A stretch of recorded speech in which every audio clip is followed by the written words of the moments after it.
Salam sejahtera dan selamat petang anda bersama saya Cynthia Eng dalam Malaysia Memilih Pasca PRU ke-15 dan hari ini saya ditemani rakan setugas. Saya Syafzan Johari, selamat datang ke Malaysia Memilih dan hari ini masih panjang. Kita sangkakan hari apa sahaja drama yang berlaku pasca pilihan raya ini berakhir hari ini, rupanya tidak. Dia masih lagi bersambung dan ada juga banyak rupanya perkara-perkara yang kita tidak sangkakan, kita tidak jangkakan berlaku hari ini, Cynthia. Ya, AK sebenarnya banyak perkara yang berlaku sejak pagi tadi dan kalau boleh saya ingin imbas kembali update-update yang berlaku sejak pagi tadi. Ada 3 perkara penting yang anda perlu tahu pada ketika ini ialah pertamanya kita dengar daripada utusan daripada Yang di-Pertuan Agong yang menyatakan bahawa Seri Paduka Baginda berkenan supaya tempoh pemakluman pembentukan kerajaan dan juga calon Perdana Menteri Malaysia dilanjutkan ke pukul 2 petang Selasa esok ya. Pada awalnya deadline itu sepatutnya hari ini pukul 2 petang tapi nampaknya rundingan tawar-menawar tak habis lagi. Dan seterusnya juga kita pada tengah hari tadi kita juga mendengar daripada pengerusi Pakatan Harapan Datuk Seri Anwar Ibrahim yang menyatakan dia akan membentuk dan mengetuai satu kerajaan perpaduan dengan sokongan Barisan Nasional dan katanya walaupun BN Barisan Nasional belum membuat keputusan, beliau berpuas hati dengan hasil pertemuan yang berlaku di sebuah hotel di Ibu Negara pada tengah hari tadi. Dan akhirnya baru-baru saja dari AK di Perak, ya. Ahli Dewan Negara Perak Tan Sri Muhammad Anwar Zaini pada pagi tadi menyatakan bahawa PH dan Barisan Nasional setuju untuk meletakkan satu calon tunggal menjadi Menteri Besar Perak iaitu Datuk Seri Muhammad Sarani dan beliau tadi baru sahaja mengangkat sumpah menjadi Menteri Besar baharu Perak berlaku di Istana Iskandaria dan itu antara 3 update utama yang kita kongsikan dan hari ini pada pukul jam 6 petang kita masih ada 20 jam sekitar sehinggalah esok untuk kita deadline penyerahan SDSD oleh MP-MP yang baru sahaja dilantik pada hari Sabtu yang lalu.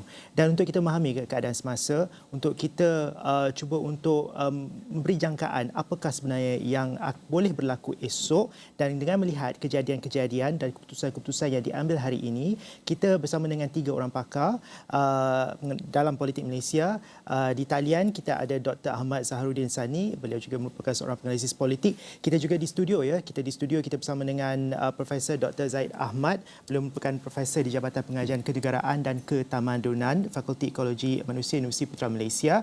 Dan yang juga merupakan Setiausaha Agong Kehormat Persatuan Sejarah Malaysia dan selamat datang sekali lagi kepada Profesor Dr. Wong Chin Huat, saintis politik daripada Universiti Sunway University yang sering sahaja berkongsi berlawan pantun dengan kita, tapi hari ini mungkin kita tak boleh nak berpantun lagi. Mungkin hujung rancangan kita cuba untuk menyimpulkan menerusi pantun-pantun Melayu kita dan kita juga ada rakan-rakan ya. Ya, kita juga ada rakan di Pahang. Faris Azman kerana kita juga difahamkan bahawa tadi Pakatan Harapan Pahang menyatakan Pakatan Harapan akan bekerjasama dengan Barisan Nasional untuk negeri Pahang dan mungkin kita boleh terus ke Faris untuk mendapatkan perkembangan terkini dari sana.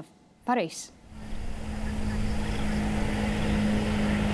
Ya, Cynthia dan juga Syafizan, itu yang dikatakan di mana kita berikan makluman di negeri Perak selapun kita telah selesai melihat bagaimana gabungan di antara Barisan Nasional Pakatan Harapan, tetapi di negeri Pahang ini teka-tekinya masih lagi belum terjawab selepas 2 hari lebih 1.13 juta pengundi di negeri Pahang ini telah pun menunaikan tanggungjawab mereka pada PRU kali ini.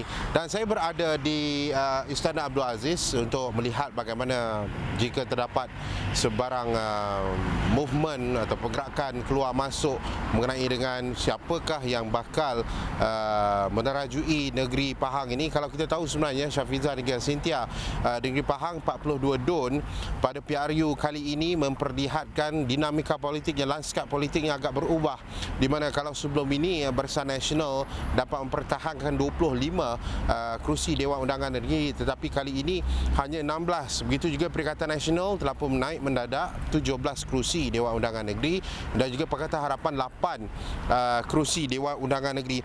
Dan mungkin kita nak bacakan sedikit apa yang dikatakan oleh pengerusi DAP Pahang yang dapat kita berikan maklumannya pada hari ini di mana beliau iaitu Leong Ngangah mengatakan bahawa PH Pahang bersetuju untuk membentuk kerajaan seperti mana yang kita tahu yang berlaku di Perak, tetapi jelas beliau hanya menunggu sebarang keputusan secara rasmi daripada pusat. Jadi kemungkinan kita melihat sebenarnya Cynthia dan juga Syafizan di Pahang ini kemungkinan bukan hari ini tetapi esok kemungkinan perkara itu boleh kita jangkakan siapakah yang akan menerajui kerajaan negeri Pahang. Kalau kita tahu 16 daripada Barisan Nasional dan Pakatan Harapan daripada 8 ia telah pun melebihi kerusi 22 kerusi majoriti simple majority untuk menubuhkan kerajaan.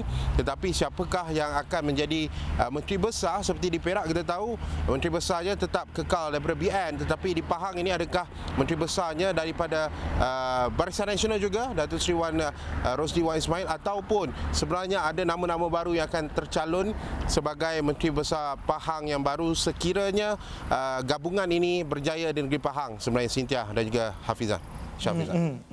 Baik, terima kasih Faris Azman atas perkembangan tersebut dan sudah pastinya kita tertumpu pada dua tempat ketika ini ialah Pahang dan Kerajaan Persekutuan yang kita akan tahu esok. Deadlocknya masih lagi di peringkat federal lah, tingkat Parlimen Dewan Rakyat, di mana kita dah tengok aja tiga negeri ni nampak ada kemajuan, di mana di Perak sendiri sudah pun ada menteri besar. Sudah ada terjawabnya. Ya. Dan kita nak faham ini merupakan satu era baru untuk Malaysia, di mana dua nemesis utama, dua orang kata kompetitor utama di dalam negara ini, Barisan Nasional dan juga Pakatan Harapan, nampaknya sudah pun menjalinkan kerjasama. Ini merupakan satu luar jangka. Apa yang kita boleh belajar daripada episod ini? Kita nak tanya dulu kepada Profesor Zaid, apa yang kita boleh belajar daripada kerjasama BNPH ini sebenarnya dalam konteks politik negara? Ya, terima kasih. Saya ingat, memang ulasan itu sudah banyak diberi pada situasi yang sedang berlaku ni. Bagi saya, Malaysia sedang memasuki satu fasa baru dalam sekolah demokrasi. Kita sedang belajar bagaimana menguruskan demokrasi. Perkara-perkara yang mungkin tak pernah berlaku pada masa lalu dan tak pernah kita bayangkan berlaku, tiba-tiba berlaku. Jadi, bila dia berlaku di depan kita begini, semacam kita tak tahu bagaimana cara nak menanganinya. Tak ada SOP Prof. Tak ada satu pendekatan bagaimana sebenarnya yang sepatutnya kita tangani perkara seperti ini. Jadi itu yang saya katakan, dia dalam sekolah demokrasi kita berada pada fasa yang baru. Mungkin kita perlu ada pendekatan atau mekanisme pada masa hadapan. Kalau berlaku keadaan macam ini, bagaimana kita menanganinya? Profesor, kita dengar cerita ada satu sedang media daripada Menteri Besar Perak. Okey, silakan. Oh, belum masuk lagi. Maaf, silakan Prof. Okay. Saya sambung lagi. Ini pada sekolah demokrasi. Kita dah begitu lama dengan satu rejim memerintah. Satu rejim saja. Jadi semacam rakyat Malaysia yang mula daripada sejak merdeka sampailah PRU yang lepas, yang 18 itu, kita semacam dah tidak kisah lagi dengan apa, sebab bagi kita perkara itu berlaku seperti rutin saja. Pilihan raya ada parti yang menang buat tubuh kerajaan dan jalan. Prof, tapi dah masuk dah. Ya.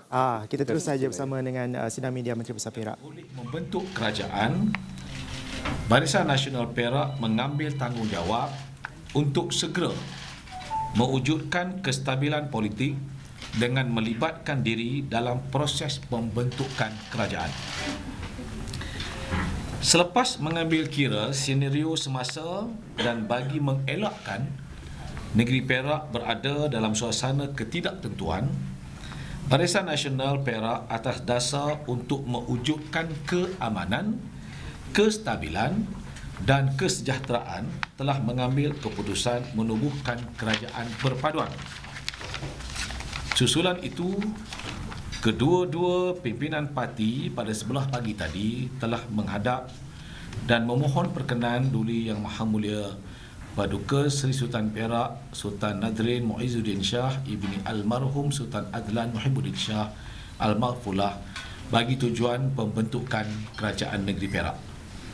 Kedua-dua parti juga bersetuju secara dasar bahawa pembentukan kerajaan ini mestilah berpaksikan kepada komitmen bersama dalam menjunjung keseluruhan perlembagaan serta kedaulatan undang-undang tubuh negeri Perak Darul Ridwan. Terima kasih.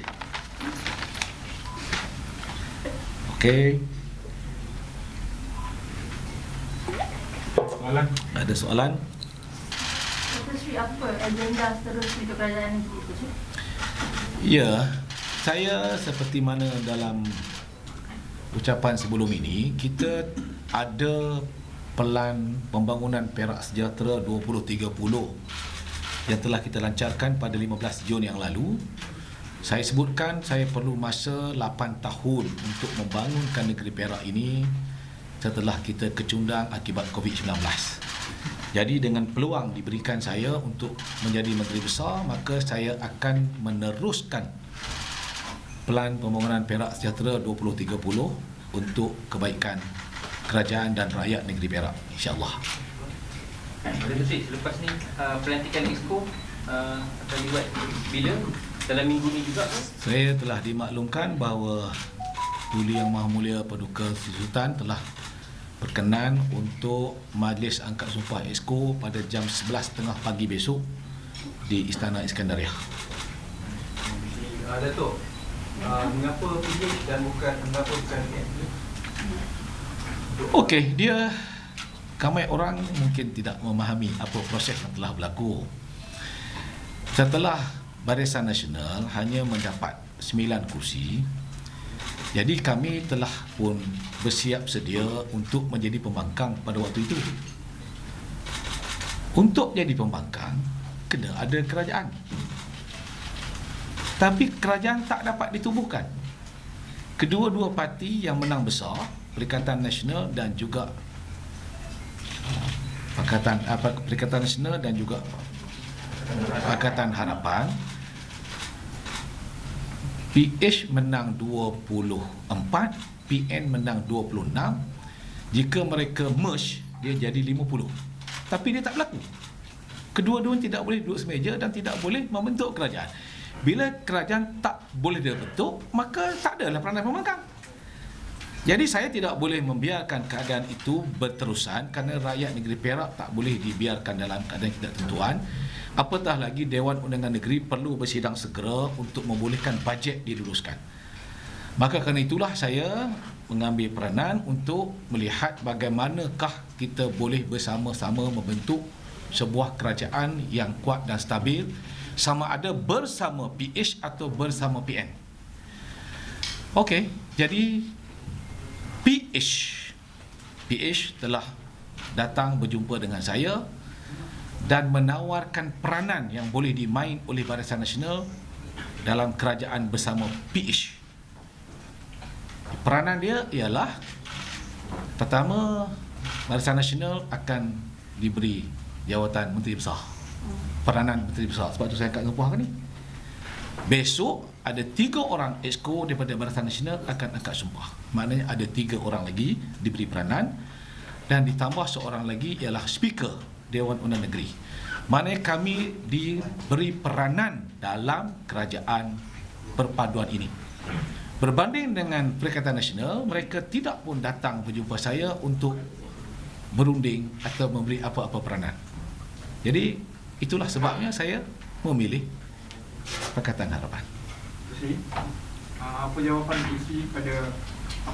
Datuk Seri pada penyokong yang bimbang yang tidak setuju dengan gabungan yang tak dah berlaku ini? Ya, dia satu perkara yang mungkin mengejutkan. Tapi saya maafkan mereka yang tak faham sebab dia tidak tahu apa keadaan sebenar berlaku. Malam ni saya akan mengadakan mesyuarat khas Badan Perhubungan UMNO Negeri dan saya akan terangkan kepada semua jawatankuasa Badan Perhubungan apa yang telah berlaku. Dan insya-Allah kita akan buat keputusan untuk kita turun padang memaklumkan dan menerangkan kepada semua ahli, ya, mengapa rasionalnya kita mengambil tindakan sebegini. Dan saya percaya insya-Allah setelah kita turun padang memberikan penerangan, orang yang rasional akan dapat menerima penjelasan ini. Datuk Seri, keputusan ini ada kaitan dengan apa yang berlaku di pusat tu ya? Semalam saya menghadiri mesyuarat Biro Politik UMNO Malaysia Jadi saya dah bertanya kepada Biro Politik dan juga kepada Presiden Parti, adakah negeri Perak perlu terikat dengan sebarang keputusan di peringkat pusat. Jawapannya, sebaik mungkin kita samalah apa berlaku di pusat dan negeri. Tetapi jika negeri perlu untuk melakukannya lebih dahulu, maka dibenarkan. Sebab itu saya dengan mandat yang diberikan oleh Presiden Parti dan juga Biro Politik UMNO Malaysia, maka saya telah memaklumkan kepada istana bahawa saya bersedia untuk menubuhkan kerajaan bersama dengan Pakatan Harapan. So, PN ada approach Datuk tak? Ada, dan saya pukul 3 pagi pada malam keputusan itu, saya dikunjungi oleh Yang Berhormat Datuk Zainal Fadhil. Tapi dia kata dia tak boleh buat apa-apa mandat, sebab mandat dia hanyalah untuk menguruskan perjumpaan saya dengan Yang Berhormat Datuk Seri Peja. Dia sebagai Syekh Usaha Perhubungan, dia tak boleh buat keputusan, dia minta saya berunding dengan Datuk Seri Peja. Maka pada 10 pagi semalam, sebelum saya hadir mesyuarat Biro Politik, saya berjumpa dengan Datuk Seri Peja dan Datuk Zainal dan memaklumkan kepada mereka bahawa saya telah pun diberi tawaran peranan itu.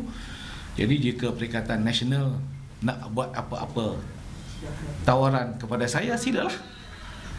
Sehingga semalam saya tak ada menerima apa-apa tawaran itu. Pak Analisis Politik kata PN pilih PH kerana nak jawatan Menteri Besar. No. Sebab kalau PN dia ada Datuk Zainal, right? Zainal Fadhil, right?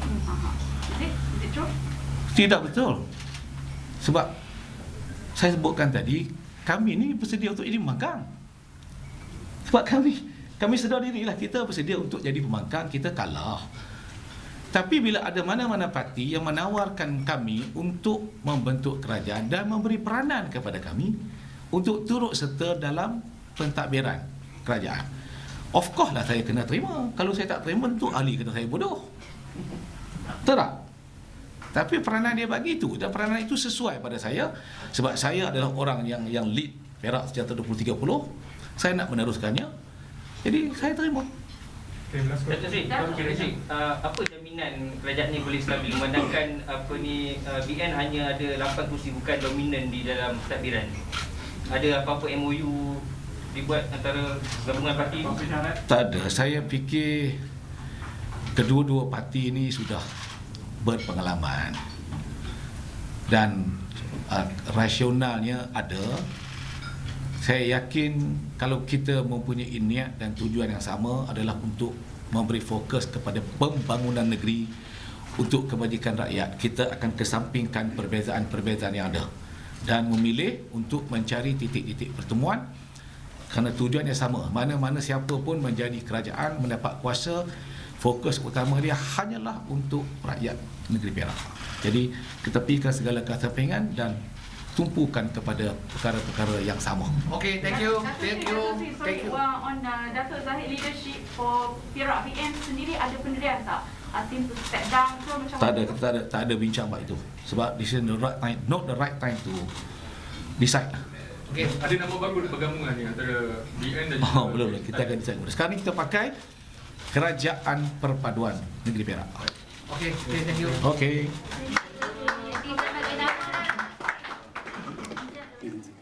Baik, itu tadi Menteri Besar Baru Perak, Datuk Seri Sarani Mohamad. Dan sudah pastinya kita nak tahu juga apa yang berlaku di Perak. Adakah ada kemungkinan yang berlaku di peringkat persekutuan? Dan juga saya tertarik dengan kenyataan yang dinyatakan oleh Datuk Seri tadi. Beliau menyatakan bahawa ramai mungkin penyokong dan pengundi tidak memahami proses, juga tidak memahami keputusan yang diambil kerana sebelum PRU kita lawan, selepas PRU kita ni jadi kawan. Jadi saya ingin ke Profesor Wong Chin Hua untuk mungkin dari aspek convention dalam konteks undang-undang dan perlembagaan Malaysia yang dilihat apa yang berlaku di Perak. Mungkinkah perkara yang sama boleh berlaku di peringkat persekutuan? Izinkan saya Joy pantun juga. Okey. Pergi warung cari makan, masak 3 rasa ikan. Yang lawan juga kawan, budiman seperti ahli sukan. Saya rasa ini sebenarnya satu perkembangan yang baik kerana parti selepas bertanding mereka masih boleh bawa berunding dan menjadi rakan kongsi dalam kerajaan. Tak ada apa halangan ataupun arahan dalam perlembagaan persekutuan kita ataupun undang-undang. Jadi apa yang kita perlu adalah kebijaksanaan dan budi bicara daripada pemimpin-pemimpin parti. Dan kebaikannya ialah apabila proses ini berulang banyak kali, parti-parti tahu bahawa mereka terpaksa mengawal diri dalam kempen pilihan raya. Kalau serang terlalu kuat, selepas pilihan raya tidak dapat duduk bersama untuk bentuk kerajaan. Dan ini sebenarnya boleh menenangkan suasana politik kita dan juga mengkehendaki parti-parti itu bersaing dengan cara yang lebih sophisticated dalam bidang polisi dan sebagainya. Okey. Pandangan, Doktor? Ya, ketika berkempen, saya nak lanjutkan sikit apa yang Prof sebut tadilah. Serangan terlalu kuat itu kadang-kadang menyebabkan kita rasa tak selesa, nak berunding selepas itu. Itu yang menjadikan, maklumlah budaya kita begini. Ya. Sedangkan tidak ada sesuatu pun yang boleh menghalang kita daripada bermuafakat sebenarnya untuk memajukan negara. Sebab semua kita yang terlibat dalam sistem ini sebenarnya kita adalah ejen-ejen pembangunan negara sebenarnya. Kita dipilih oleh rakyat untuk memimpin mereka, memberikan kesejahteraan kepada mereka. Dan malahan kesemua ahli dewan pun dibayar allowance oleh cukai rakyat. Jadi semua kita ini berkhidmat untuk rakyat. Jadi apa pembelajaran itu yang saya katakan kita masuk fasa baru dalam sekolah demokrasi ini. Bagi mereka yang terlibat, aktor-aktor politik ini pun pada masa depan hendaklah memahami bahawa kita harus ada limit, kalau nak menyerang dan sebagainya. Lebih baik membentangkan apa tawaran kita kepada rakyat daripada menyerang peribadi seseorang dan sebagainya, sehinggakan kita lepas itu nak jumpa muka pun kita rasa malu. Malu kerana apa? Kerana dah terlepas cakap lah dalam budaya kita ni. Bila terlepas cakap kita rasa malu lah.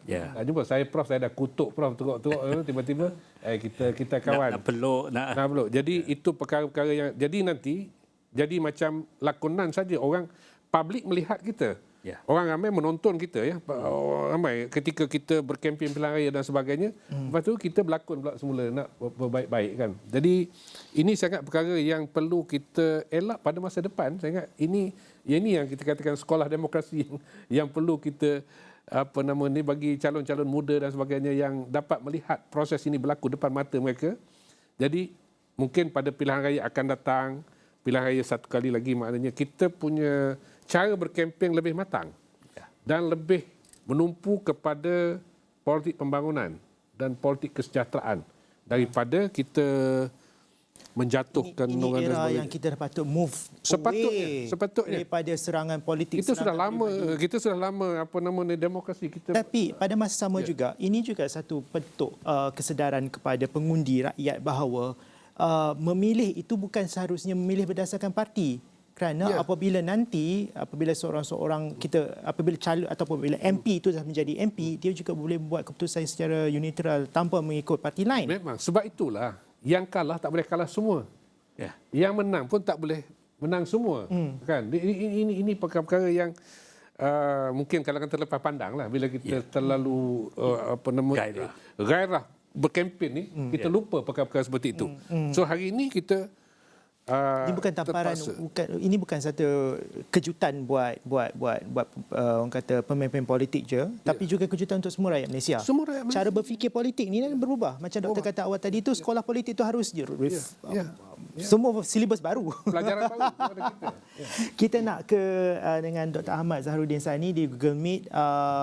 Doktor, bagaimana Dr. Ahmad Zahrudin melihat perkembangan terkini dengan kerjasama antara Pakatan Harapan dan juga Barisan Nasional ini setelah baru saja hari Sabtu kemarin bertegang lidah, bermusuh-musuhan secara politik, tapi hari ini menjadi kawan yang akrab sehingga mampu untuk menubuhkan kerajaan. Dr. Ahmad Zahrudin, apa pendapat anda?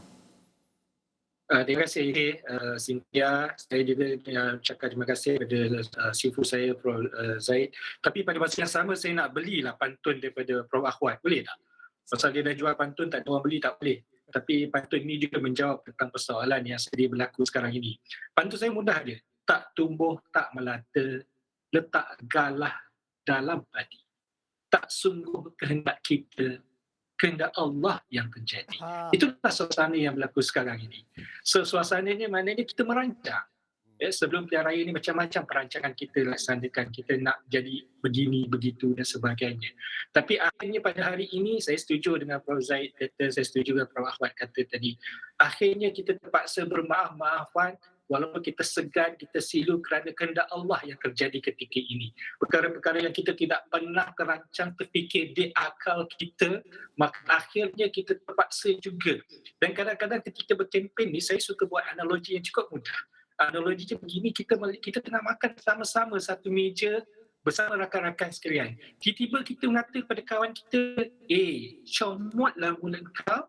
Tapi pada masa yang sama kita lupa bahawa sebenarnya kita juga comot mulut kita ketika kita menegur rakan kita. Ini yang terjadi. Kita lupa untuk membawa cermin ke mana-mana kita pergi. Kita lupa untuk menilai diri kita. Dan kita selalu suka untuk mengata orang dengan harapan kita merendahkan orang dan orang melihat kelebihan diri kita. Tetapi akhirnya apa yang terjadi? Orang tak nampak pun kelebihan kita. Tapi orang lebih nampak keburukan kita. Ini yang terjadi. Jadi apabila berlaku konflik begini, nak tak nak, kita tak ada pilihan, harus bergabung. Saya suka dengan kenyataan yang dikemukakan oleh Menteri Besar Perak tadi. Bersedia menjadi pembangkang, tetapi nak jadi pembangkang perlu ada kerajaan. Macam mana nak bentuk kerajaan jika tidak ada siapa pun layak menjadi kerajaan melainkan dengan gabungan? Maka terpaksa digabungkan supaya terbentuk kerajaan itu yang terdahulu. Dahulu barulah boleh ada di perjalanan sistem demokrasi tersebut. Tapi saya nak memetik juga apa yang Prof. Zaid kata. Masalah utama dalam negara kita ialah tentang advokasi, tentang pengetahuan, tentang apa orang kata cakna pengetahuan tentang demokrasi tersebut. Betul, bila perkara ini berlaku, kita tiba-tiba terkasima seketika apa yang nak dilaksanakan kerana kita tidak pernah ada advokasi tentang perkara-perkara ini. Kita tidak pernah bersedia untuk menghadapi perkara-perkara begini. Jadi saya rasa selepas ini mungkin sekolah demokrasi yang saya katakan bukan sahaja sebagai sekolah demokrasi yang biasa-biasa. Perlu dijadikan mata kuliah yang memberi peranan khususan tentang senario politik. Kerana senario politik itu dinamika dia adalah seperti air yang mengalir, yang tidak pernah tahu di mana hujung, di mana akhirnya. Maka advokasi yang sebegini perlu sentiasa diterapkan, yang pertama. Yang kedua, saya setuju. Perlulah ada peraturan-peraturan pilihan raya berbentuk kempen yang lebih bersih daripada kita menghina orang, membunuh karakter seseorang dan akhirnya malu sendiri. Dan kita tidak nak bermusuhan antara satu sama lain. Kita nak hidup di dalam dunia ini dengan penuh harmoni. Ini yang kita nak, kerana kita nak hidup dalam acuan Malaysia kita sendiri. Baik. Kembali pada AK. Dr. Zahrudin, saya ada pantun juga kepada Prof. Wong. Ikan goreng pilihan mama. Ikan tenggiri 3 rasa. Rakyat bingung kerajaan seterusnya. Mau ditunggu PM10-nya mana? Di sawah jaga-jaga dengan lintah. Jangan asyik nak tangkap ikan. Kalau durian masih mentah, jolok pun tak boleh makan. Janganlah kita jolok lagi kalau macam tu. Kena tunggu matang. Ya. Matangnya bila? Ya, itu saya rasa masanya tak akan lama, tapi yang penting adalah kita boleh pastikan kerajaan ini boleh berterusan. Kalau seboleh-bolehnya dia berterusan, dia merangkungi semua pihak yang penting, maka insya-Allah berterusan sampai 5 tahun. Jadi kita tak perlu ada pertukaran yang kerap. Cakap pasal berterusan selama 5 tahun, dan Prof juga pernah menyebut, mengajar saya mengenai perkara ini tentang term of reference. Pada term of reference untuk kerajaan unity atau kerajaan perpaduan. Di mana pada tahun 2010 ketika Tory ataupun Parti Konservatif yang menang dengan majoriti dengan kursi terbanyak tetapi gagal untuk menubuhkan kerajaan, terpaksa mengajak Liberal Democratic untuk bersama mereka menubuhkan kerajaan UK pada tahun 2015, dan Alhamdulillah kerajaan itu stabil sehingga hujung pegal. Kerana apa? Kerana adanya term of reference TOR ini yang memandu kerajaan perpaduan terbabit. Tetapi dalam konteks Perak hari ini tidak disebut sebarang term of reference, tapi yang ada disebut ialah visi yang diletakkan oleh Datuk Seri Yang Amat Berhormat Datuk Seri Menteri Besar tadi. Bagaimana Prof melihat? Saya rasa secara prinsipnya kita seharusnya kerajaan campuran dibentuk bukan dengan pengutipan suara, bukan representasi, statutory deklarasi, akuan sumpah, bukan dengan itu. Kerana bila kita bentuk kerajaan dalam sistem berparlimen, ia adalah kerajaan yang berasaskan parti. Dia perlu ada program apa yang dilaksanakan. Kalau dia semuanya termenterai secara hitam putih, maka kita tak akan ada perbalahan kemudian hari. Itu yang saya rasa sangat penting. Sebab itu tak perlu kita menggesakan proses ini kerana kalau kita lihat saja akuan bersumpah, apa jadi kalau dia bertukar pandangan. Jadi saya rasa ambil kembali kepada contoh di UK yang diberikan oleh saudara, mereka kerajaan campuran itu telah menghasilkan satu manual kabinet. Kabinet manual. Kerana di UK dia tak ada perlembagaan bertulis. Jadi kabinet manual ini dia sebenarnya mengkodifikasikan konvensi-konvensi perlembagaan, amalan-amalan perlembagaan. Kita sebenarnya perlukan itu dan saya menyeru kepada kerajaan persekutuan yang baru, tak kira parti mana menerajuinya, harus lakukan ini dan ia juga yang sangat penting. Memberi pengiktirafan kepada pembangkang utama dengan pengiktirafan kabinet bayangan.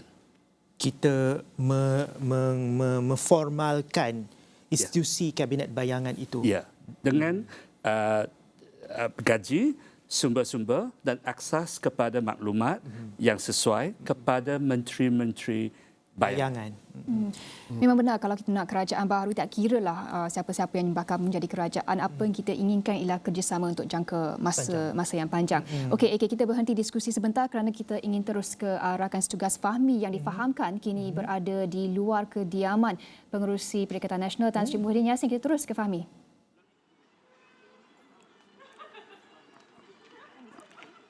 Ya, baik Cynthia dan AK, sejak jam 10 pagi lagi saya dan kru berkampung di hadapan kediaman Pengerusi Perikatan Nasional Tan Sri Muhyiddin Yassin dan terdapat beberapa pergerakan keluar masuk oleh pemimpin kanan Perikatan Nasional sebentar tadi, juga baru saja berlalu iaitu Faizal Azumu sebentar tadi. Antara yang sempat kami capai adalah Ketua Pemuda Perikatan Nasional PN Ahmad Fadli Syahari, Setiausaha Agong PAS Datuk Seri Taqiyuddin Hassan, Ahli Majlis Pimpinan Tertinggi Parti Pribumi Bersatu Datuk Seri Muhammad Ridwan Mat Yusof dan juga Timbalan Pengerusi Perikatan Nasional PN Tan Sri Abdul Hadi Awang. Dan antara ramai-ramai figura pemimpin kanan Parti Perikatan Nasional ini, Timbalan Pengerusi Perikatan Nasional Tan Sri Hadi Awang sahaja yang ada memberi kenyataan yang mengatakan pihaknya sudah mendapat lebih dari cukup jumlah majoriti dan lebih serta bersedia untuk diundang ke Istana Negara pada bila-bila masa sahaja. Ia susulan Setiausaha Agong Perikatan Nasional Datuk Seri Hamzah Zainuddin mengeluarkan kenyataan pihaknya sudah pun mengemukakan surat akuan berkanun atau SD daripada ahli parlimen yang memberi kepercayaan kepada Tan Sri Muhyiddin Yassin untuk dilantik sebagai Perdana Menteri yang ke-10. Dan selain itu, saya juga difahamkan berkemungkinan wujud pertemuan seterusnya oleh pemimpin kanan Perikatan Nasional di kediaman Tan Sri Muhyiddin Yassin selepas dari jam 7 malam sebentar saja lagi. Dan saya kira bahawa masa ini itu saja perkembangan yang dapat saya sampaikan dan kongsikan. Kembali kepada Cynthia dan AK di Pusat Penyiaran Asia. Okey, ya, kita malam masih panjang punya Malam masih panjang dan banyak lagi diskusi yang kita ingin nak borak lepas ni kerana nampaknya setiap gabungan kata mereka ada numbers, ada 112 SD yang ingin dipersembahkan kepada Yang di-Pertuan Agong, tetapi pada akhirnya keputusan ini adalah di atas hemat dan juga kebijaksanaan yang di-Pertuan Agong Sri Paduka Baginda. Dan apakah prosesnya, apakah yang dipaksikan kepada Perlembagaan Malaysia Itu yang kita akan bincangkan selepas ni, tapi buat ketika ini kita akan berehat seketika. Kita kembali selepas ni.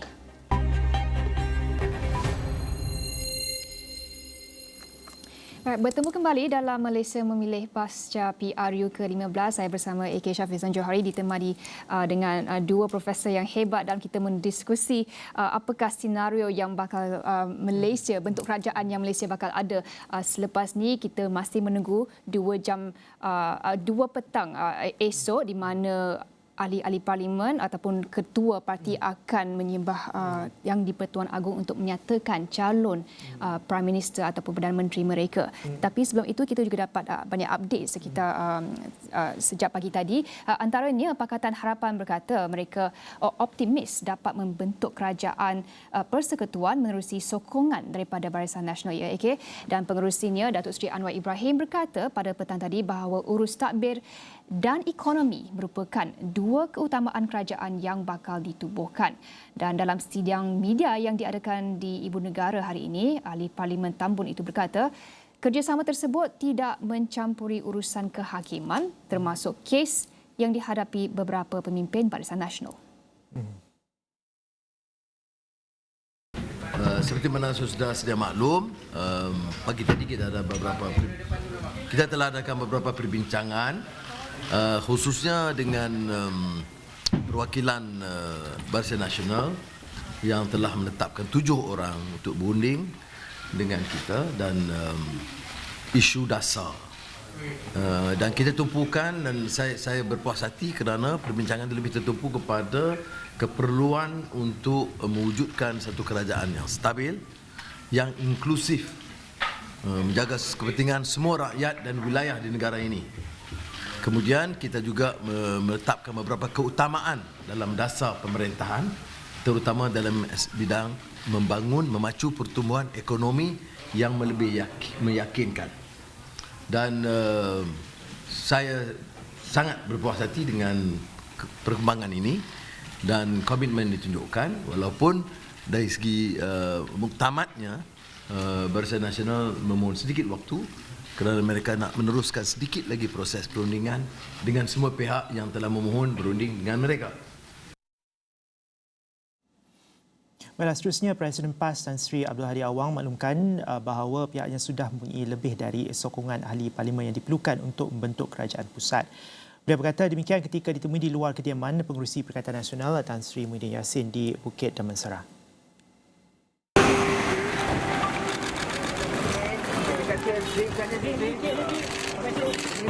Kami dah dapat lebih daripada cukup. Cukup bagi lagi. Cukup jumlah lebih dan sudah hantar ke sana sekarang. Tunggu dijemput di undang bila-bila masa saja.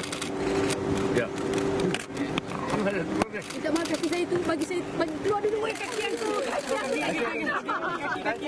Dah cukup jumlah. Melebihi daripada cukup.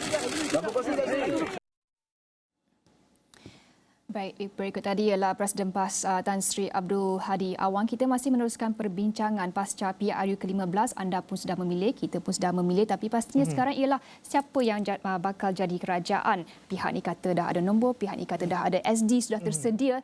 Apakah proses terusnya dan apabila dipersembahkan kepada Yang di-Pertuan Agong, apa yang Sri Paduka Baginda akan lihat pada ketika itu, jam 2 petang esok?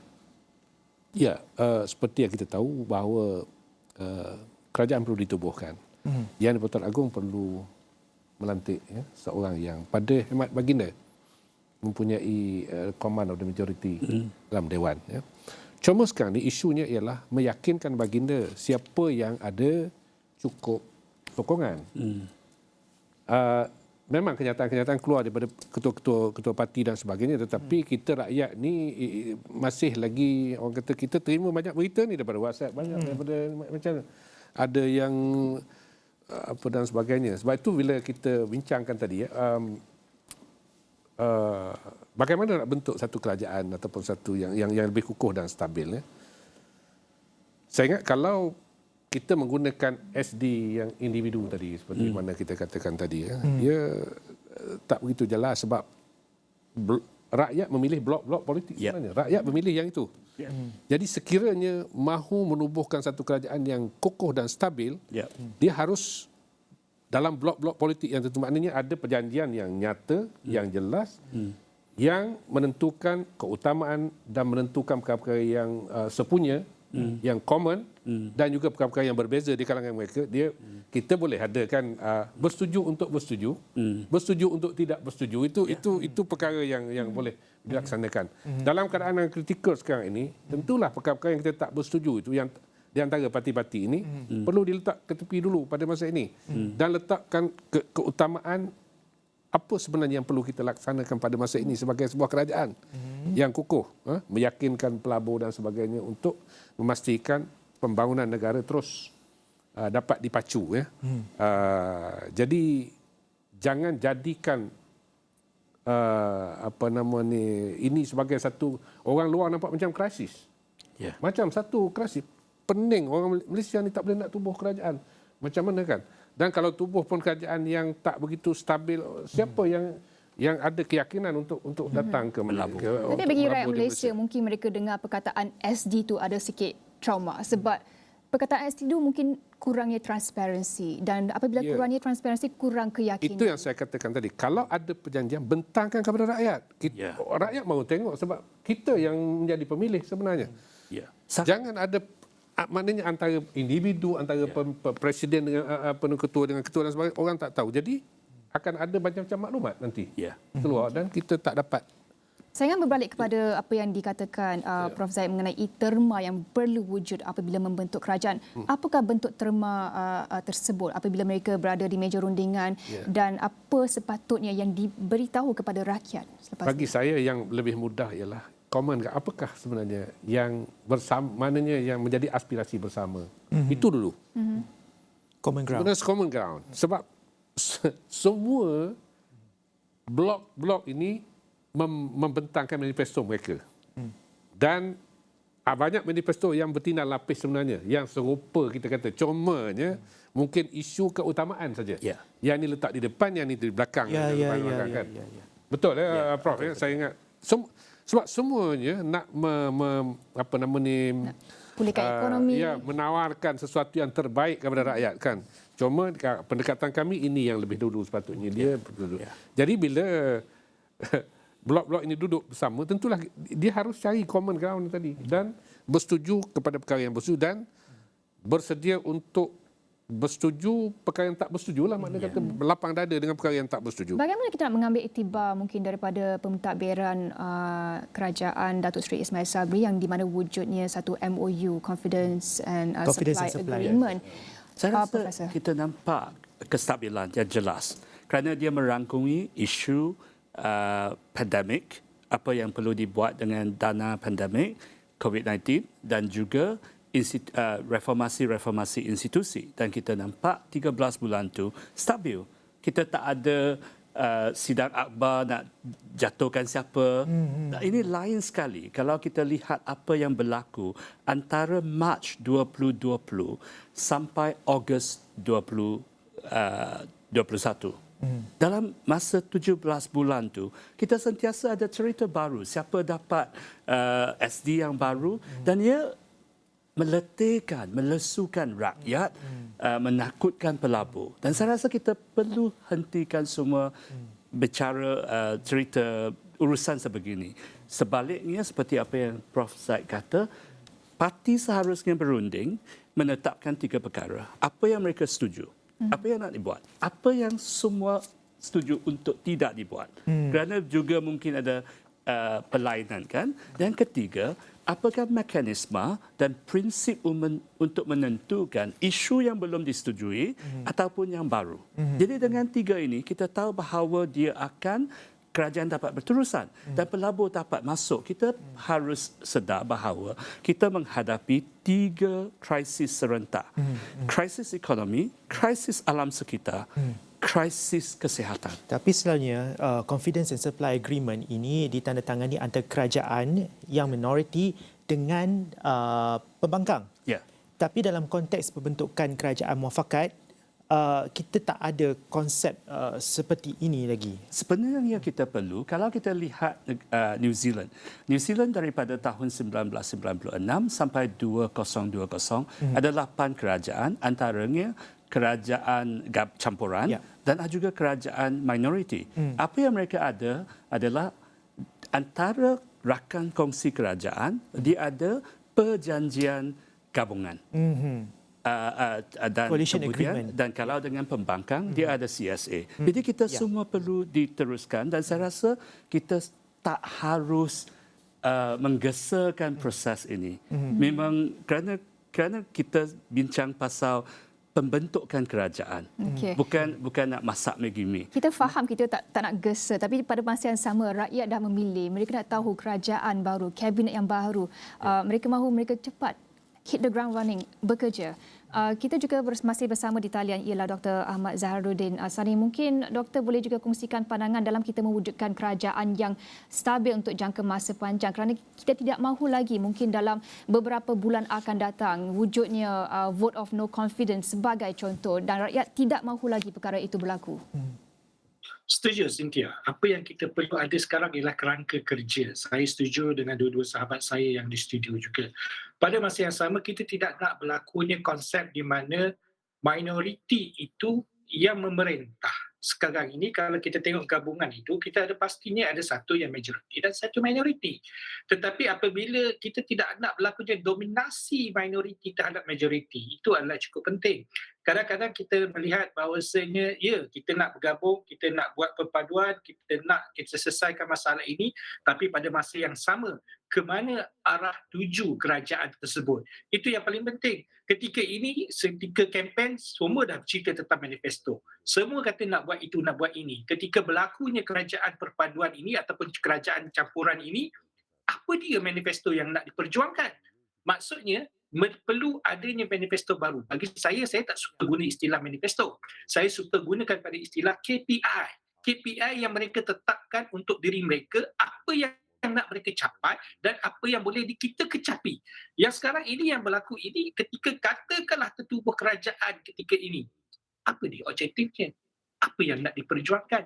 Saya setuju, kita perlu ada satu benda yang telus supaya semua orang tahu bagaimana perbentukan kerajaan ini. Ada tak perjanjian-perjanjian yang terselindung di sebaliknya? Kerana dengan adanya perkara-perkara ini, barulah berlakunya checks and balance. Dan checks and balance yang sepatutnya ada sekarang ini antara rakyat dengan kerajaan. Kerana kita yang mengundi mereka. Kita yang meletakkan mereka di kerusi tersebut. Dan apabila mereka nak bergabung, mereka harus beritahu kembali kepada rakyat apa yang telah mereka janjikan, apa yang telah mereka persetujui. Kalau tidak, apa gunanya kita sebagai pemegang taruh? Kita yang meletakkan mereka di situ. Jadi yang paling penting sekarang ini, apa yang kita nak? Kita secara tuntasnya kita mengatakan, apa? Kita terpaksa bergabung.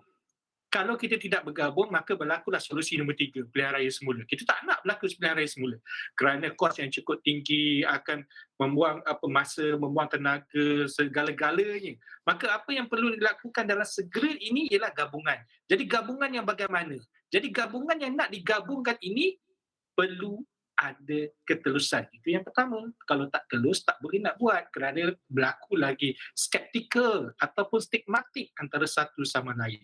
Bila sudah ada pertemuan, persamaan di antara parti-parti ini, barulah kita gariskan apa dia yang patut dilaksanakan. Apa dia yang boleh dilakukan, apa yang tidak boleh dilakukan, bagaimana nak dilaksanakan. Tetapi kita berikan kembali kepada rakyat supaya rakyat tahu, beri balik pada pengundi. Kerajaan ini terbentuk berdasarkan kepada perjanjian berikut. Ini yang kita bersetuju, ini yang kita ingin capai.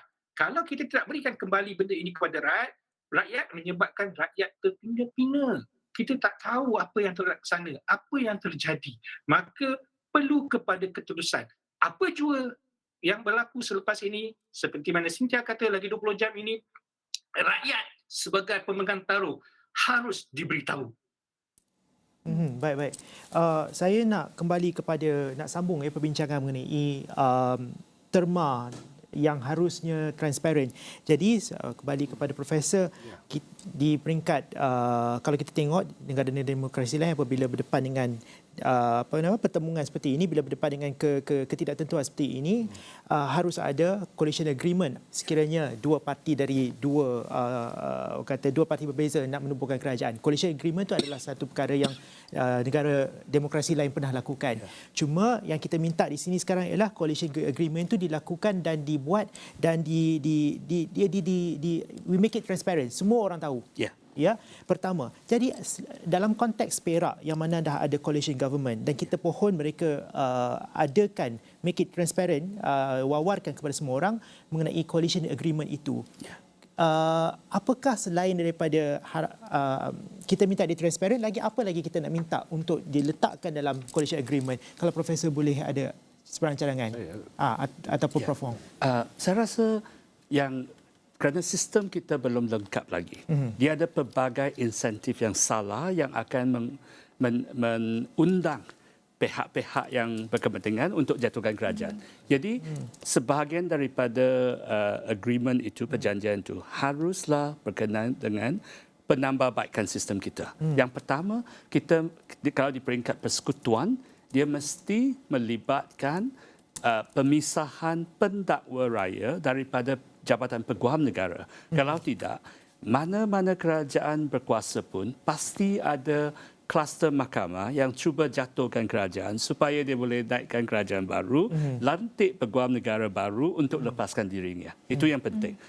Dan untuk prinsip yang sama, semua ahli parlimen yang ada kes tak harus masuk dan ini tidak terhad kepada Barisan Nasional saja. Jadi kalau satu kerajaan bentuk di antara PH dan BN, saya rasa YB Lim Guan Eng, YB Said Saddiq juga harus dikecualikan sampai kes mereka selesai.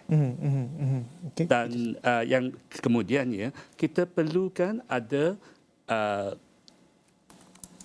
dia harus sebenarnya merangkumi pihak pembangkang saja. Kerana kalau pihak pembangkang tu rasa dia terpinggil, maka ada insentif untuk cuba jatuhkan kerajaan ataupun menyerang kerajaan, tak kira apa pun. Itu yang kita lihat semasa berlaku semasa dalam 22 bulan di bawah PH.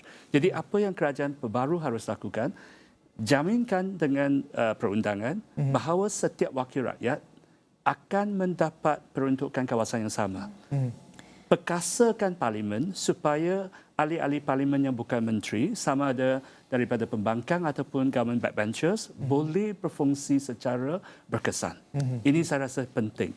Dan juga pengiktirafan kabinet bayangan yang saya tadi katakan. Sebenarnya kedua-dua perkara yang diutarakan oleh Profesor Wong sudah lama diperjuangkan oleh pembangkang, tetapi sampai hari ini kita tidak nampaknya the political will to push those through. Adakah kerajaan baru terbentuk selepas ni akan berbeza melihat situasi ketika ini? Sepatutnya berbeza. Sebab yang lepas ini kita tengokkan ada masalah dalam bila yang tak transparan tadi. Maknanya kita pun tak tahu. Bayangkan satu menteri mengkritik satu menteri yang lain ataupun maknanya masuk teritori orang lain dan sebagainya. Jadi kita rakyat pun jadi keliru. Apakah mereka tidak putuskan dalam kabinet? Kalau macam itu kan maknanya ada kenyataan bercanggahan berbeza antara, sedangkan datang daripada satu kabinet yang sama. Jadi ini yang kita katakan perlu ada mekanisme tadi. Bila diputuskan dalam kabinet, maksudnya semua orang mesti melaksanakan apa yang diputuskan itu dengan sepenuhnya lah. Sepenuhnya lah. Jadi tak timbul lagi satu kementerian macam kita pandemik itu kan. Ada yang kata tutup kilang, buka kilang dan sebagainya. Ini perkara-perkara yang tak sewajarnya berlaku. Sebab rakyat tengok, ini apakah mereka tidak putuskan secara jelas dalam kabinet sehingga berlaku perkara-perkara seperti itu. Jadi ini tidak baik. Orang melihat kita, ini bagaimana kita menguruskan satu kabinet members pun tidak dapat dengan baik. Berkomunikasi. Dia tak ada koordinasi, tak ada penyelarasan. Tapi saya rasa ini memang benar untuk perkara-perkara keutamaan. Tetapi untuk sebuah kerajaan campuran berfungsi secara lancar, kita juga harus adakan ruang untuk bersetuju untuk tidak bersetuju. Tapi adakah ruang untuk bersetuju untuk tidak bersetuju itu kita kena letakkan perkara-perkara apa? Ya, seharusnya ada. Dan apa yang boleh buat adalah kalau katakan setengah-setengah rang undang-undang mungkin perlu, tetapi mungkin bukan semua ahli parlimen kerajaan sanggup menyokongnya kan. Jadi untuk keadaan itu, maka ahli-ahli parlimen seharusnya diberikan kerajaan, diberikan kebebasan untuk mengundi. Dengan cara apa? Dan kalau gagal pun, ia tidak melemahkan kerajaan. Okey, kita kena berehat untuk sekali lagi. Apabila kita kembali nanti, kita juga saya nak tanyakan mengenai usaha bagaimana sekarang ni dengan Pakatan Harapan dan juga Barisan Nasional nampaknya memang boleh duduk semeja, sehingga boleh membentuk kerajaan. Persoalannya kini bagaimana, apakah mesej yang harus disampaikan oleh kepimpinan kepada pengundi-pengundi, kepada penyokong-penyokong mereka. Bagaimana kita nak pacify penyokong-penyokong supaya nanti tidak terjadi apa-apa yang kita tak ingini, kerajaan kekal stabil. Kita rehat dulu ya. Kita jumpa lagi selepas ini. Dan saya juga penting kalau misalnya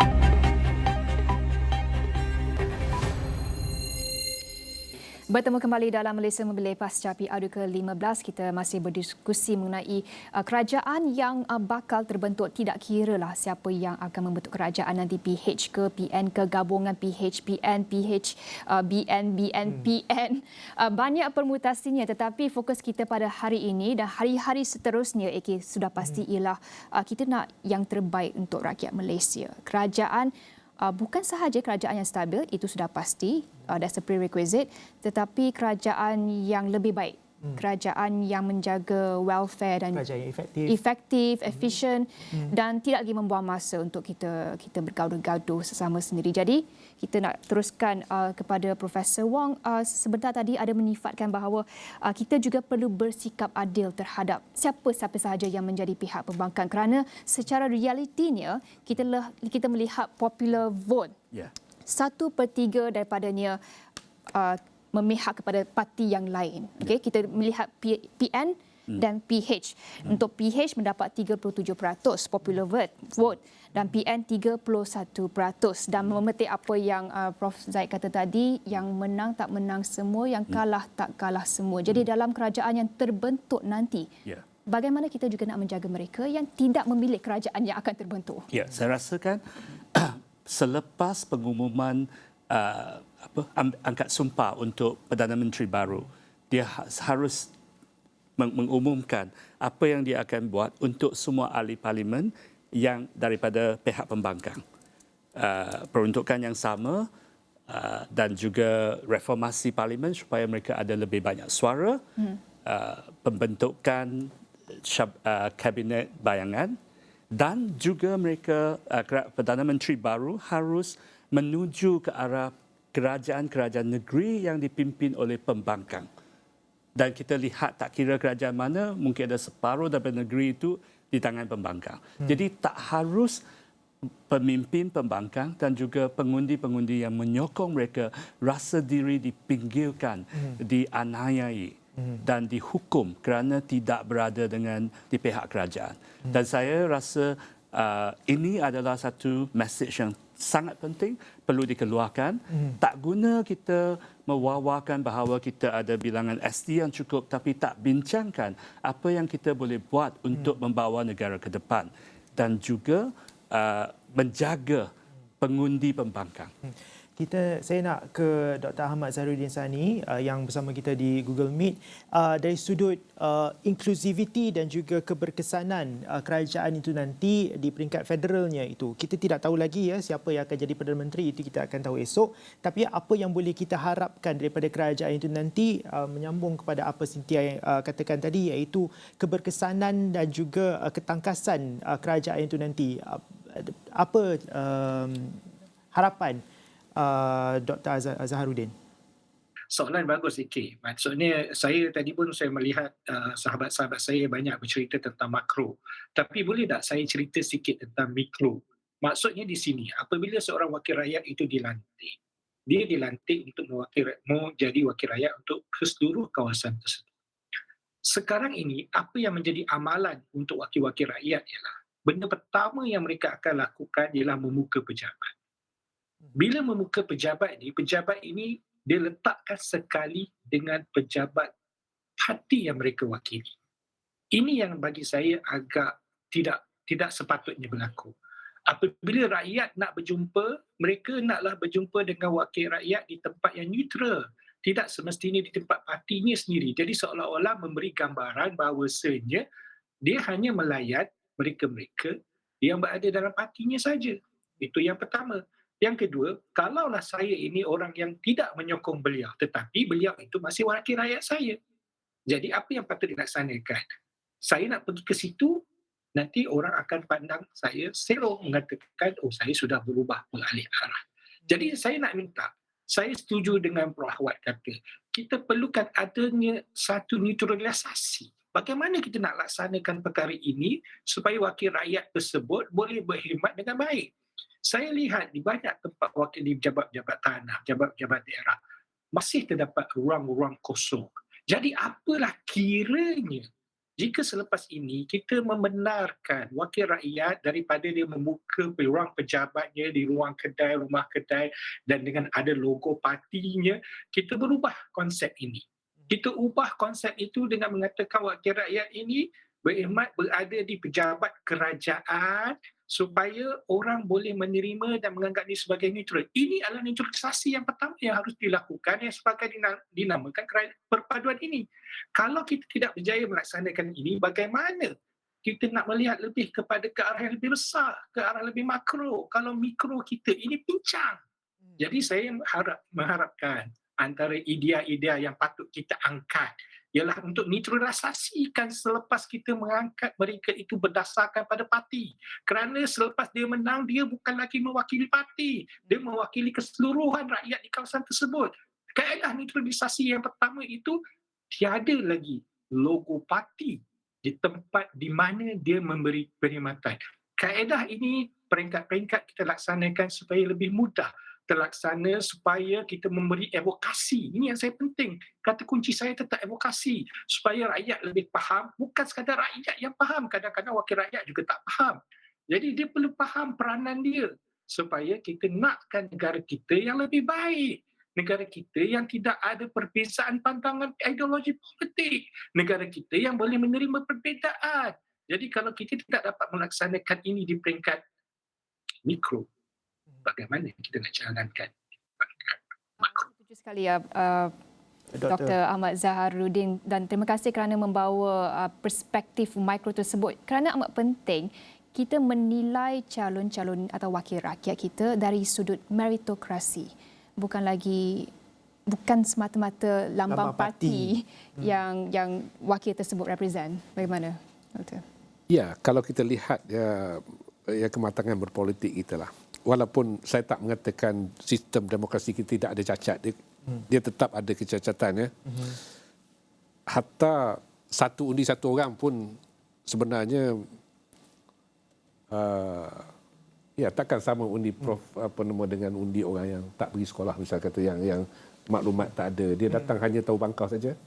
Seharusnya sama kerana kita sebagai warga negara kan. Ya, betul. Tapi nilainya bagaimana orang yang ada maklumat tadi memilih dan bagaimana orang yang pergi tanya orang lain nak pilih siapa ni. Dia pun tolong pangkah. Jadi nilai dia satu juga.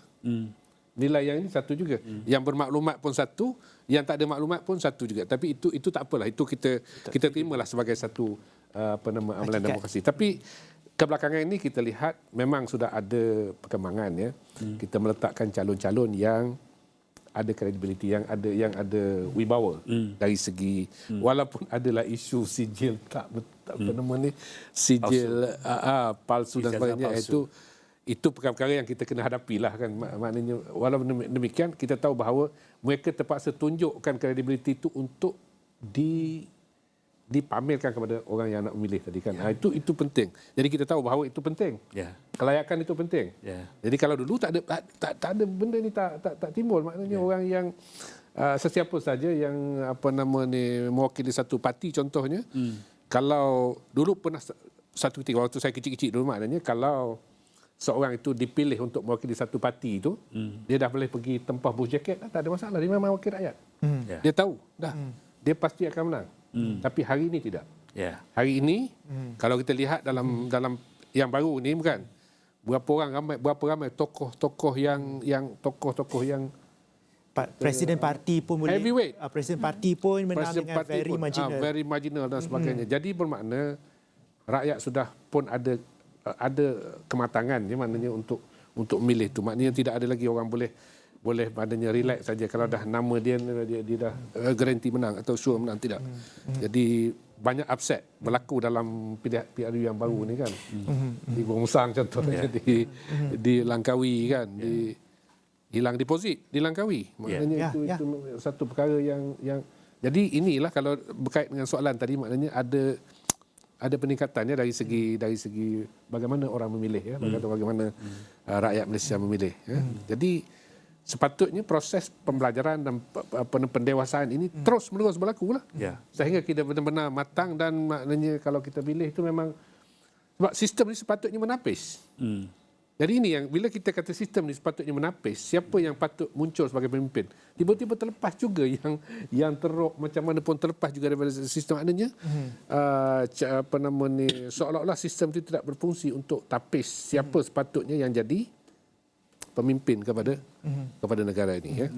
Saya sebenarnya agak tertarik juga nak tengok apakah Datuk Seri Zahid Hamidi sebagai Presiden UMNO dan juga Pengerusi Barisan Nasional akan buat sekarang. Mandangkan kalau di WhatsApp ketika ini circulating banyak ketidakpuasan di kalangan pemimpin-pemimpin baik di peringkat bahagian maupun di pusat. Kalau kita boleh buat jangkaan lah ataupun kalau kita boleh letakkan satu ekspektasi dan juga harapan terhadap UMNO itu sebagai sebuah entiti, apakah ia, Profesor Wong? Saya rasa UMNO perlu memperbaharui dirinya. Dia bukan saja perlu tinggalkan pimpinan yang tercemar namanya kerana kes mahkamah, tetapi lebih penting dia perlu mengubah diri, reinvent dirinya supaya tidak bergantung kepada patronage ataupun naungan untuk berfungsi. Kerana salah satu faktor yang dikenali oleh ramai penganalisa tentang kekalahan UMNO adalah kerana kekurangan dana. Tak sampai ke akar umbi. Jadi ramai machinery tak bergerak. Dan UMNO perlu ubah ini. Dan saya rasa dalam masyarakat majmuk kita ada ruang untuk UMNO kembali ke tengah medan, tetapi sebagai sebuah parti sungguh pun bersifat nasionalis dan konservatif, tetapi bersifat juga sederhana. Itu yang kita perlu. Dan itu tidak boleh dilakukan dengan menggunakan sumber-sumber kerajaan, menyalahgunakan kuasa kerajaan. Dan pemilihan UMNO akan insyaAllah berlaku dalam tempoh mungkin 6 bulan lagi. Adakah Profesor jangkakan ia akan dipercepatkan atau bagaimana dari sudut institusi kepimpinan UMNO itu, institusi kepresidensian UMNO itu, dan juga institusi MKT-nya itu? Saya rasa selepas pembentukan kerajaan, proses ini mungkin akan berlaku sangat cepat kerana tekanan akan terus berlaku ke atas Datuk Seri Zahid Hamidi untuk beliau mengambil tanggungjawab atas kekalahan. Jadi kalau kita lihat daripada itu, apa yang kerajaan yang perlu dibentuk untuk bertahan, kita perlu lihat beberapa poin yang mungkin akan mematahkan kerajaan ini. Salah satunya ialah pemilihan parti ke arah mana. Dan itu tak semestinya tukar pemimpinan, maka tukar halal tujuan. Tapi yang penting adalah bagaimana kerajaan baru itu dapat merangkumi kehendak dan sampai mendapat juga kerestuan. Kerestuan yang paling penting datang daripada rakyat, daripada orang biasa. Kalau kerajaan itu dapat kerestuan yang meluas, tak ada siapa pun boleh menggugurkannya. Kerana siapa yang cuba menggugurkan sebuah kerajaan yang popular akan dihukum oleh rakyat. Yang kita lihat apa yang berlaku di Pakistan. Baik. Kita berborak banyak mengenai kerajaan yang bakal terbentuk, tapi saya nak fokus sikit kepada pihak pembangkang. Siapa sahaja yang bakal menjadi pembangkang, kita berharap berterima dengan berlapang dada. Yang pertamanya, kerana saya nak berbincang mengenai pembangkang, kerana kita lihat fungsi pembangkang tersebut juga sama penting dalam kita memberikan check and balance yang kuat kepada kerajaan, kerana kita tahu sekarang tiada istilah yang saya jadi kerajaan selamanya, memang tak akan berlaku dah. Kita dah berubah. Jadi dalam aspek tersebut, pembangkang yang terbentuk nanti, bagaimana? Apakah fungsinya? Saya? Okey. Oleh kerana kita menggunakan sistem seperti ini, maknanya demokrasi berparlimen ini, harus ada check and balance.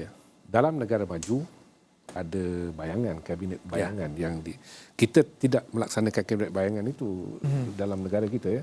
Walaupun mungkin ada tapi tak rasmi. Dia tak formal. Tidak rasmi lah kan. Sebab apa? Kabinet bayangan ini penting kerana mereka yang ditugaskan untuk jaga satu-satu kementerian, contohnya kementerian bayangan ini, dia ada kumpulan penyelidik dia sendiri, dia ada kaki tangan yang bantu dia. Jadi bila dia berbahas dalam dewan itu, ada perkara-perkara yang dibawa itu yang substantial. Bukan kalau sekarang ni kita tengok semua orang bercakap semua benda, semua bercakap semua topik, ya. Tak ada pengkhususan. Tak ada pengkhususan. Yang lain tu bolehlah tambah-tambah, tapi kalau kita ada kabinet bayangan, maknanya yang utama bercakap tu ialah mereka yang diberikan tanggungjawab itu. Dan kalau kita tengok di Parlimen UK ketua pembangkang itu kedudukan dia, protokol dia nombor 2 selepas Perdana Menteri kan. Dia berjalan masuk ke dewan tu bersama. Jadi ini institusi itu dan pada ketika yang lepas ya, ketika ada MOU dengan apa nama kan, kalau kita masih ingat Datuk Seri Ismail Sabri ingin memberikan satu keistimewaan yang lebih pentarah menteri kepada apa nama ni. Soal terima tak terima itu hal lain, tapi maksudnya sudah ada hasrat ataupun usaha ke arah itu. Dan pada masa hadapan kita ingat institusi ini perlu diperkukuhkan lagi. Maknanya ketua pembangkang dan juga mungkin perlu satu ketika kabinet bayangan yang kita sebutkan ini supaya perbahasan supaya maknanya menteri pun dia tahu bahawa dia ada shadow kabinet yang akan counter dia atau yang akan persoalkan dia apa-apa yang dia lakukan. Jadi ini menjadikan kerajaan lebih efektif bagi saya lah, maknanya lebih berhati-hati dalam membuat sebarang apa nama ni, sebarang dasar dan sebagainya. Dan mungkin engagement di luar dewan pun boleh berlaku. Maknanya antara shadow kabinet dengan ini, kalau sekiranya perkara-perkara itu melibatkan dasar negara atau melibatkan kalau kata pendidikan, contohnya dasar pendidikan dan sebagainya, apa salahnya engage dengan pihak yang satu lagi kan. Dan juga lebih senang untuk rakyat melihat alternatif yang sedia ada sekiranya kerajaan yang terbentuk tu mungkin tidak perform. Bagaimana juga Prof melihat perkara yang telah dilaksanakan sebelum ni, contohnya dalam kerajaan Datuk Seri Ismail Sabri sebelum ni, yang baik yang harus diteruskan, dan benda yang tak baik yang kita patut janganlah buat lagi. Ya, saya rasa yang paling penting adalah perkara yang baik. Reformasi parlimen itu mesti diperdalamkan lagi. Kita ada jawatan kuasa pilihan di parlimen, tetapi tak cukup. Dan hampir 30% daripada ahli parlimen tak ada sebarang tanggungjawab kebangsaan. Maksudnya mereka bukan menteri, timbalan menteri, mereka bukan speaker, timbalan speaker, mereka bukan tak memegang apa jawatan kuasa. Dan parlimen kita berjemaah untuk 60 hari saja secara puratanya. Itu terlalu singkat. Kita seharusnya panjangkan masa, tambahkan bilangan jawatan kuasa parlimen supaya setiap ahli parlimen yang bukan menteri ada peranannya. Dan penting daripada itu kerana kita sebenarnya melalui jawatan-jawatan kuasa ini yang seharusnya memantau setiap kementerian, kita melatih ahli parlimen menjadi bakal menteri. Apakah jawatan kuasa parlimen yang mungkin boleh diwujudkan lagi? Kita ada 9 menteri kementerian yang tidak dipantau. Antara yang paling penting, alam sekitar. Kita menghadapi perubahan cuaca, bencana seperti banjir kilat, tetapi kita tak ada satu pun jawatan kuasa untuk menjaga tu. Kita tak ada jawatan kuasa menjaga sumber manusia dan perpaduan negara dan banyak lagi. So banyak lagi ruang untuk kita perkenalkan lebih kepada jawatan kuasa parlimen dan ini memberikan tanggungjawab lebih juga kepada MP-MP yang kita pilih. Dan pada masa yang sama kita harus kurangkan bilangan menteri dan timbalan menteri. Kita tak perlu begitu banyak sebab yang begitu banyak sebenarnya selepas berlaku kembali selepas Sheraton Move. Itu semata-mata untuk mendapat lebih banyak undi untuk mengukuhkan kerajaan. Kita kita harus adakan satu had tak lebih daripada 15% daripada jumlah kursi parlimen? Dewan Rakyat memegang jawatan. Okey, kita ada dalam tempoh 10 minit lagi. Kita boleh teruskan sampai 7.45. Difahamkan Direktur baru sahaja memberitahu. Okey, kita nak melihat kabinet yang bakal terbentuk, tidak kira siapa. Mungkin pada masa ini banyak tawar-menawar, rundingan sedang dijalankan, dapat jawatan apa kalau saya join gabungan kerajaan. Bagaimana kabinet yang kita yang bakal membina ini dapat mendepani cabaran yang akan wujud yang lebih mencabar lepas ni, mengambil kira keperluan parti-parti politik untuk meletakkan wakil mereka dalam kabinet, dan saya menjurus kepada membentuk sebuah kabinet yang lebih efisien, mungkin lebih kecil, ada diwawarkan sebelum PRU ke-15 untuk mengecilkan kabinet supaya lebih efisien, tapi adakah dengan situasi politik ketika ini mampu dicapai ke tak? Maksudnya reward ya, maksudnya ini masalah besar sebenarnya kalau kita kaitkan dia dengan reward. Maksudnya nak kena bagi jawatan dan sebagainya. Inilah perkara yang kita tak mau lihat sebenarnya, supaya tak perkara-perkara semua ini tidak dijadikan taruhan.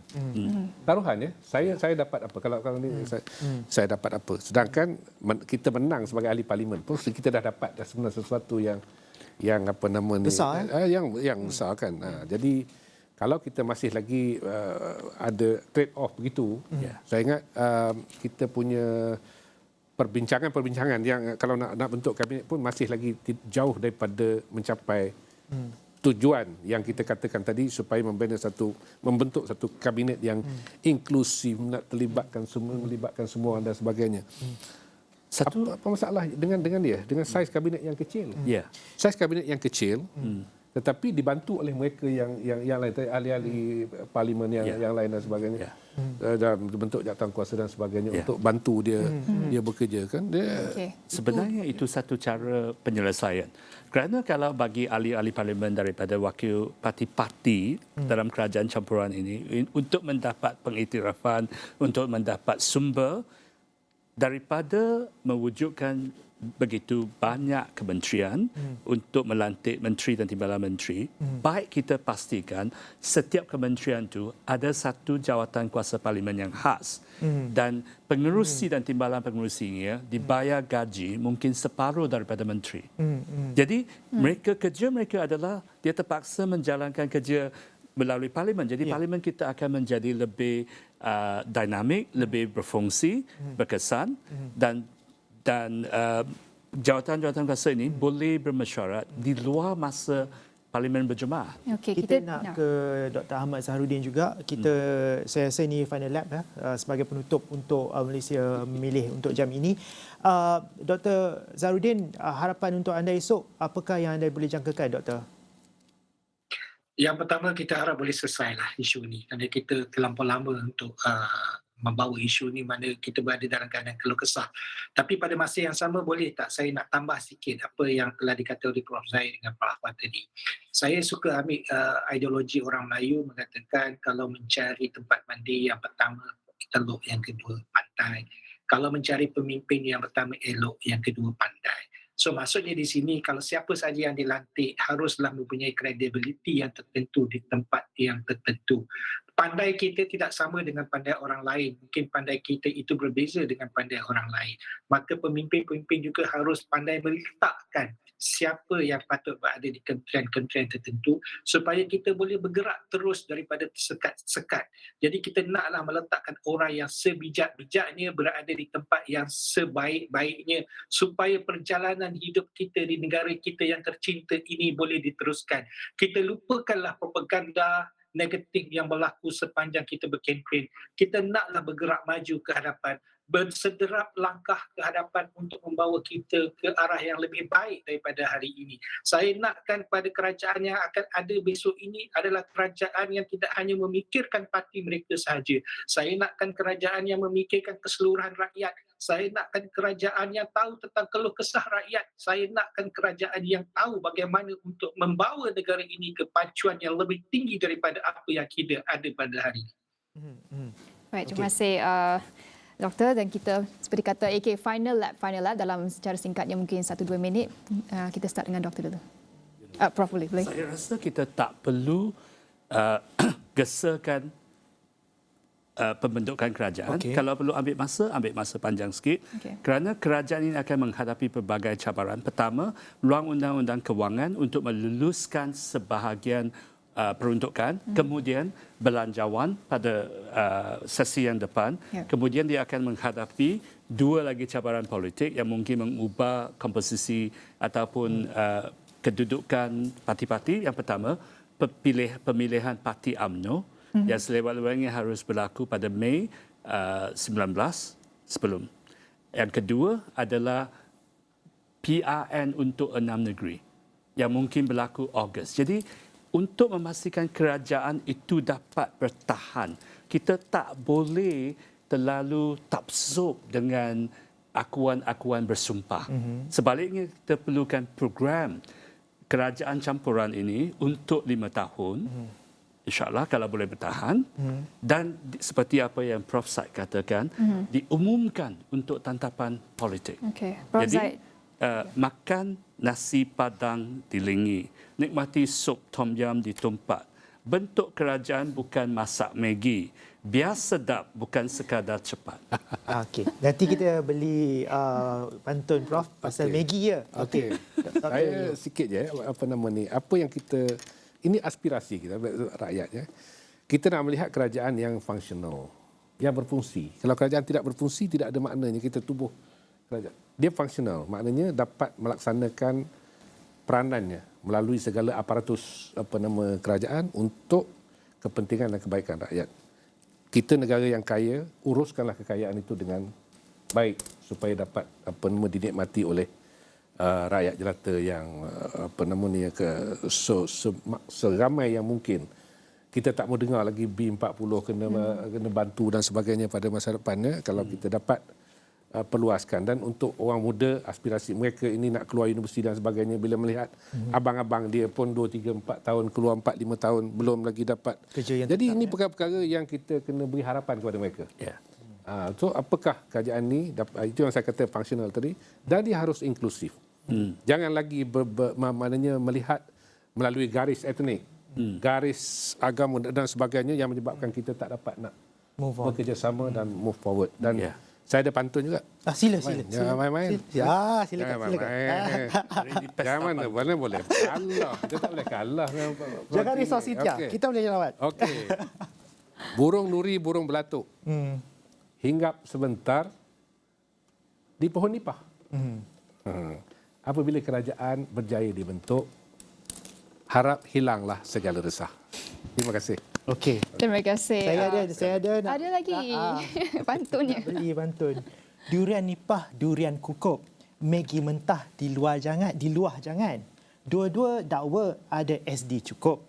Jadi mana satu jadi pilihan. Itu kita akan nak tahu Maggi mentah tu apa sebenarnya? Maggi tak cukup masak lah. Ada orang makan Maggi mentah. Ada. Mami mentah. Baik, terima kasih Prof, kedua-dua Prof dan juga guest kita di talian Dr. Ahmad Zaharuddin kerana bersama kami di Malaysia Memilih. Kita akan teruskan sambung perbincangan sampailah kerajaan terbentuk dan selepas ini Awani 7:45 bersama Jasmine Abu Bakar. Itu anda teruskan bersama kami di Astro Awani. Terima kasih.